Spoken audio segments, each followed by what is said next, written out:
VLSos here. This is a video lesson on opposite and reciprocal. That's our title.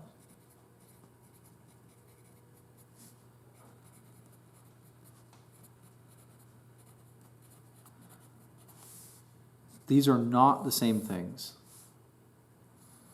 but they're often confused for one another. So we're going to define each and provide some examples.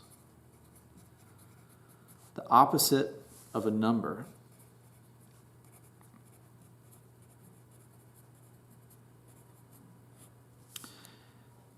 often we use the language take the negative to get the opposite.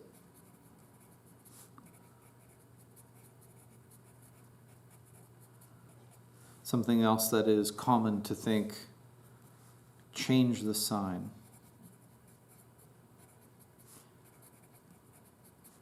And what we mean by sign is the sign of a number, positive or negative.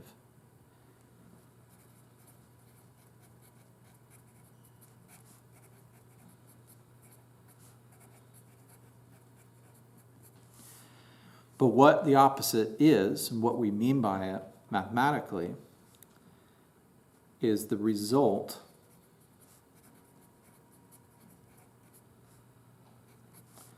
of multiplying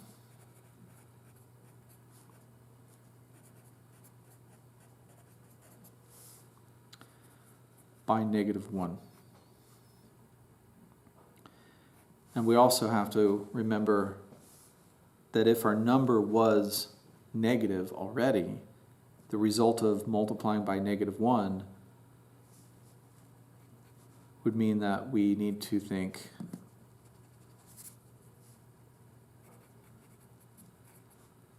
or remind ourselves that a negative times a negative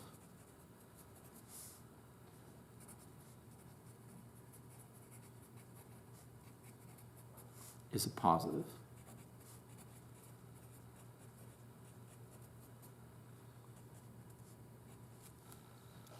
In review, the opposite of a number literally means multiplying that number by -1. But the effect that it has multiplying by -1 is the same thing as changing the sign of the number. If it's positive, changing the sign would make it negative. If it's negative, changing the sign would make it positive. Taking the negative is another way of thinking multiply by -1. And of course, if a number is negative and we multiply by -1, it's going to change it positive. A negative times a negative is a positive. For example, we could be asked, what is the opposite of 3? The opposite of 3 is -3. We change the sign.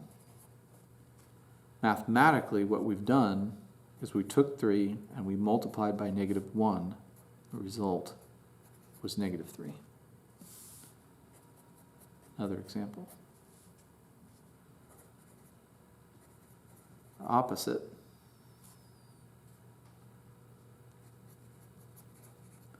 of -4 is, change the sign, +4.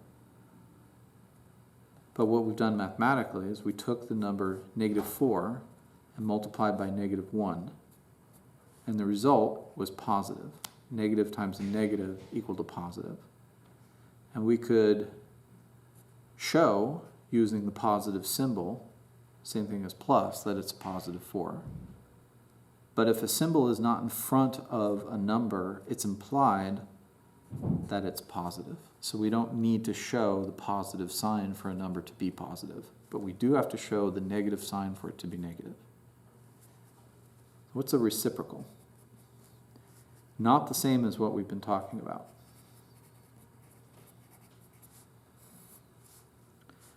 The reciprocal is what we ask of a fraction. And what we do when we take a reciprocal is that we switch numerator and denominator of the fraction.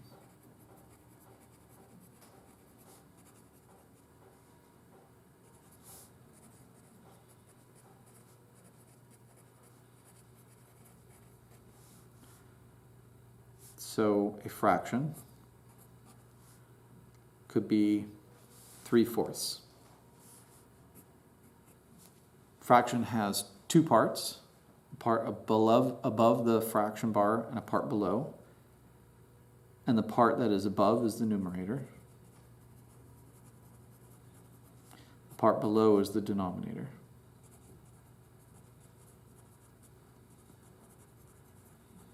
So when we take a reciprocal, we switch those positions. And we'll give examples of that. One thing left to say about reciprocal is very often there's a term for reciprocal that we might see. Another name for reciprocal is the multiplicative inverse.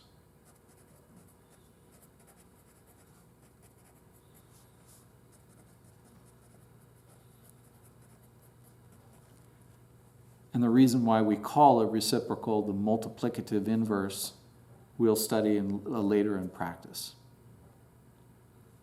But if you're asked to find the multiplicative inverse and you're given a fraction, it's the same thing as asking what is the reciprocal. For example,